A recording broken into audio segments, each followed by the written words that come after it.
nós vamos fazer as inscrições e o professor Manfredo vai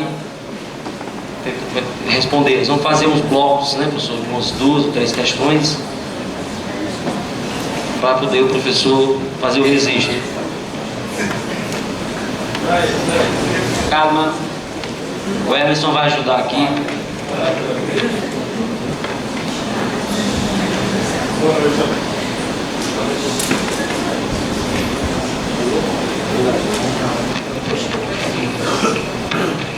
Bom, boa noite a todos.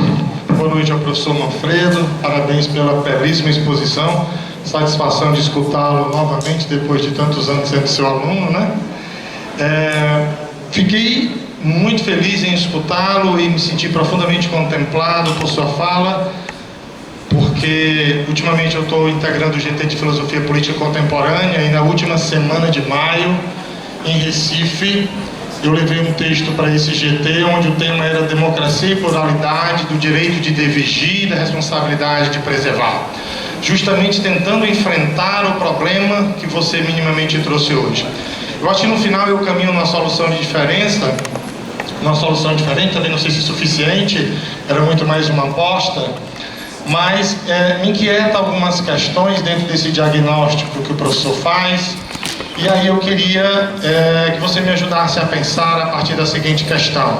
Você levanta um ponto fundamental, inclusive cita um autor que eu também utilizei, foi o Stuart Mill, casando com a minha autora de preferência, que é a Arendt, mas a ideia das liberdades e das pluralidades como fundamental. Ora, se eu tenho que ter a tolerância como elemento basilar e fundante para essa configuração desse mundo pós-moderno, e se eu tenho que respeitar a tolerância, eu fico me perguntando que, se todo discurso plural que emerge pode se legitimar, mesmo quando ele nega a pluralidade.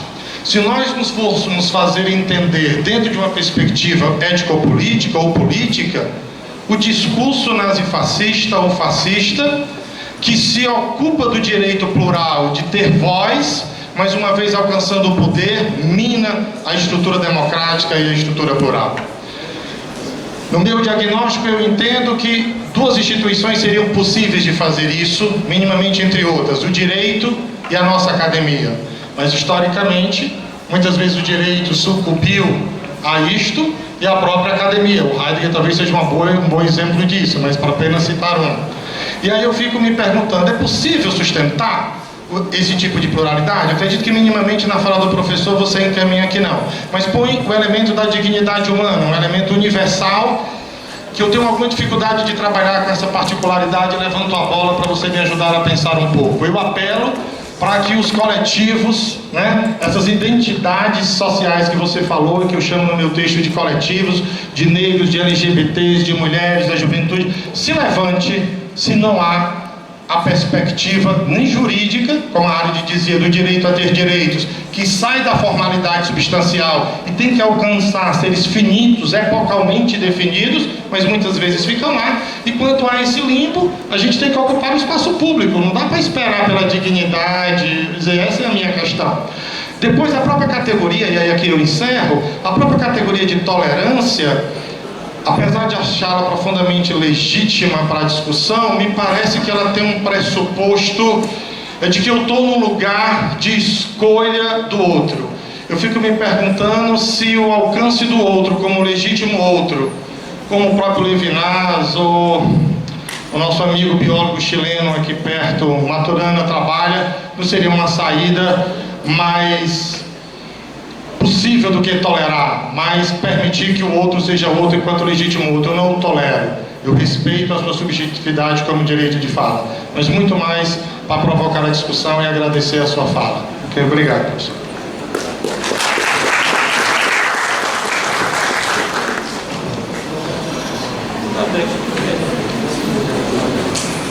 Olá. Antes da minha pergunta, eu vou evocar o paradoxo da tolerância do Karl Popper, eu acho, que prescreve mais ou menos o seguinte: o tolerante não pode ser tolerante com o intolerante, porque porque corre-se a ameaça de, triunfando o intolerante, a própria tolerância ser suprimida. Então, agora vem a pergunta. Nesse contexto, em escala planetária, de adensamento do ódio fascista,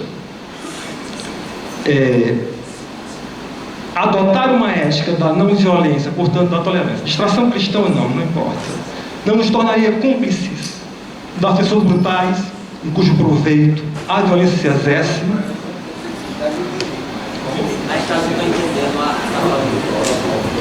Mas está muito próximo, né? As últimas frases.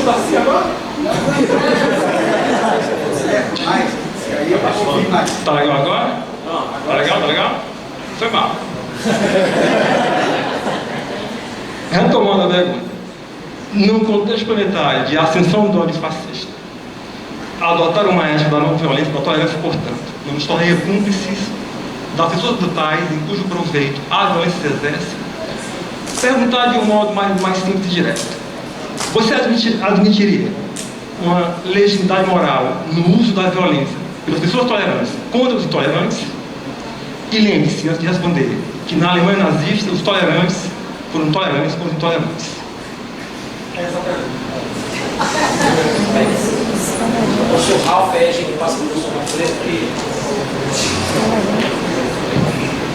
Professor Manfredo, grande satisfação, meu respeito e minha profunda admiração. Eu sou recentemente doutor pela UFC, lá onde o senhor trabalha, e sou um schilleriano kantiano.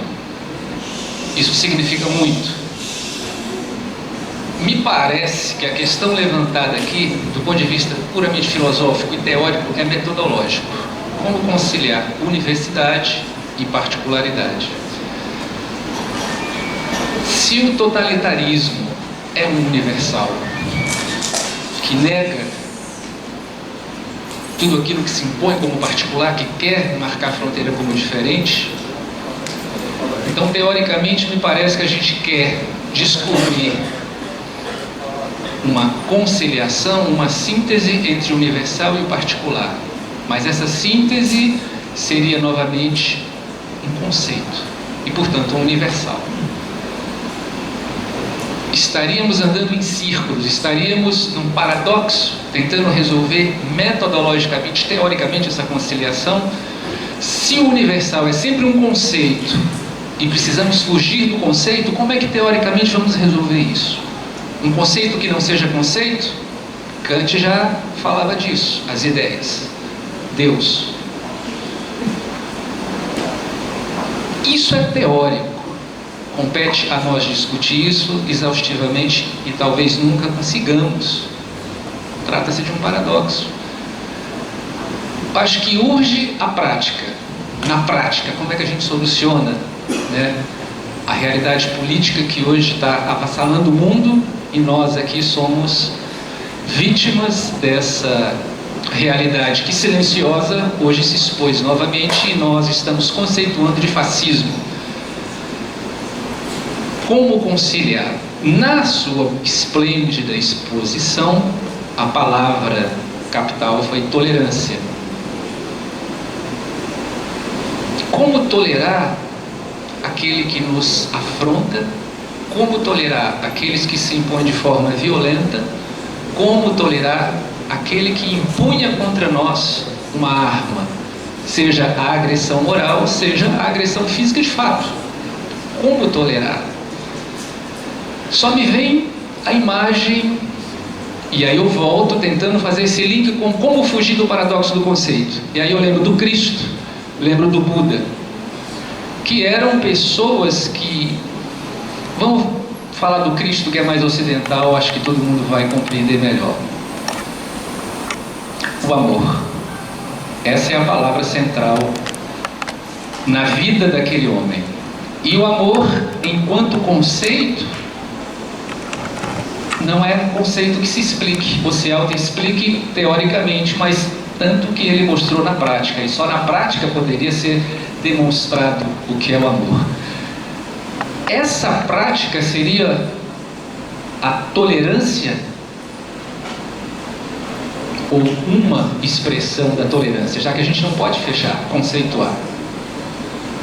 Poderíamos pensar, eu não sei se eu estou conseguindo me fazer entender, mas a tolerância como uma ideia que só se materializa na prática, e que no Cristo essa tolerância era o amor. Talvez Paulo tenha tentado conceituar: o amor não se agasta, o amor não se irrita, enfim, o amor aceita tudo, inclusive a violência. O Brasil se diz um país cristão.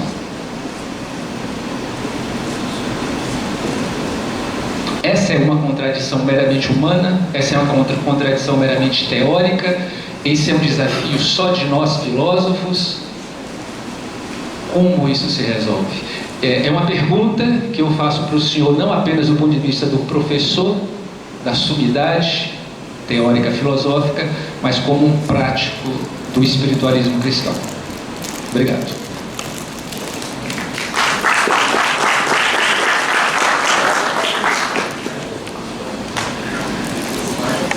Pena que o meu computador aqui já está bastante desgastado, porque foram levantadas questões muito importantes e certamente eu não vou me lembrar. Porque cada pergunta, a gente se concentra totalmente na pergunta e o que passou, passou, né? Então, veja bem.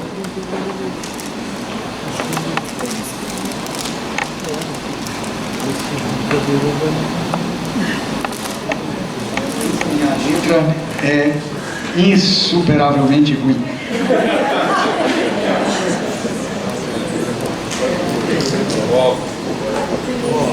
Bem, eu tenho a impressão que, de qualquer maneira, as três perguntas diziam respeito, talvez, a uma ambiguidade da palavra tolerância. Porque, quando a gente pergunta assim, não existe nenhum critério para tolerância, eu acho que eu procurei delinear. Eu quero dizer que é o seguinte, que, primeiro, toda filosofia é teórica. Para mim, essa história de filosofia prática, o nome é uma grande ambiguidade. Uma coisa é a prática, outra coisa é a reflexão que se faz sobre a prática. E Aristóteles foi engraçadinho, porque foi ele que é a fonte dessa confusão. Então, dizendo isso, eu estou dizendo que toda a reflexão, inclusive aquela sobre a prática, pressupõe aqueles elementos fundamentais de qualquer estrutura teórica de fundo. Portanto, pressupõe uma concepção da realidade, pressupõe uma concepção da realidade específica do ser humano, da natureza, etc. E o que eu procurei mostrar no fundo é que a tolerância não pode ser a chave para qualquer coisa que se faça. E eu procurei mostrar aqui só uma coisa, que existe um princípio fundamental, uma questão fundamental, a que toda a tolerância tem que se dobrar, que é o problema da dignidade do ser humano e a dignidade específica dos outros seres. Então, isso é o critério fundamental.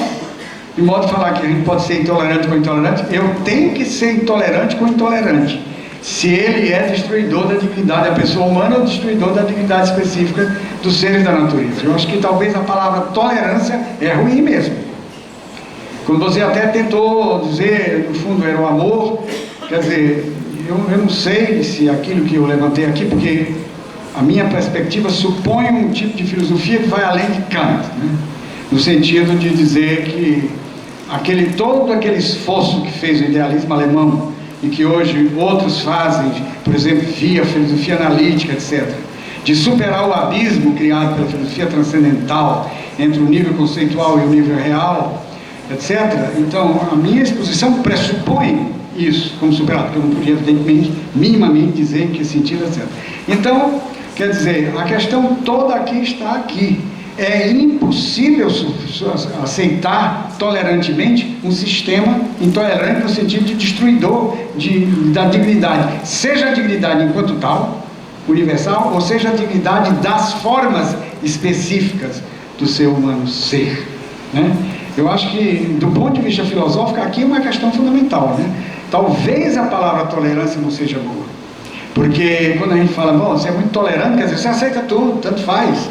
E não é isso que eu estava querendo defender, né? Quer dizer, eu dizia que havia uma dimensão universal, eu não sei se foi também a maneira feliz de falar, ou seja, para dizer que Eu falei no outro momento daquilo que é o humano do humano, o que é o comum, o que subjaz a toda e qualquer diferença humana, etc., como uma base indispensável, mas absolutamente indiferente ou insuficiente, porque a gente tem que caminhar além disso. Então, nós estamos vivendo num tempo muito grave, e nós não podemos ser indiferentes ao desrespeito radical da pessoa humana, dos seus direitos, na sua forma de ser, que está sendo instituída e imposta autoritativamente, de uma maneira demente, inclusive. Então, aí para mim, essa coisa não tem nem dúvida que o problema de voltar à constituição ontológica do ser humano é a questão fundamental, né? E, portanto, defender uma filosofia que seja capaz de falar das coisas nelas mesmas, com toda fala na sua limitação, na sua diversidade, etc., mas falar das coisas mesmas, ou seja, da constituição ontológica das pessoas. E essa é a base de sustentação ou não de uma atitude de tolerância ou não.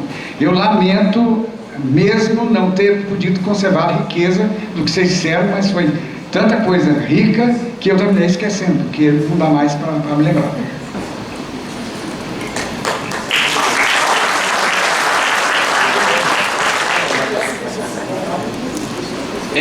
Nós estamos com, são 9 horas e 24 minutos, né? Nós vamos, o professor, porque era importante que fosse uma pergunta, não mais um bloco. A gente vai fazer assim, então, vamos, pelo horário, a gente vai fazer mais 2 intervenções, tá certo?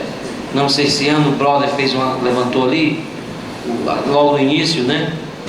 Depois o professor Marcel aqui e o professor Marcos Fábio. Sejam rápidas as perguntas, não seja feito, não dá para se fazer essa exposição, né? Essa contextualização toda para se lançar a questão que fosse mais objetiva. E o professor tenta fazer e a gente encerra nesse uso. Não é meio ping-pong, mas que fosse rápido. Deixa ele fazer lá. Blocos aqui do também? Também.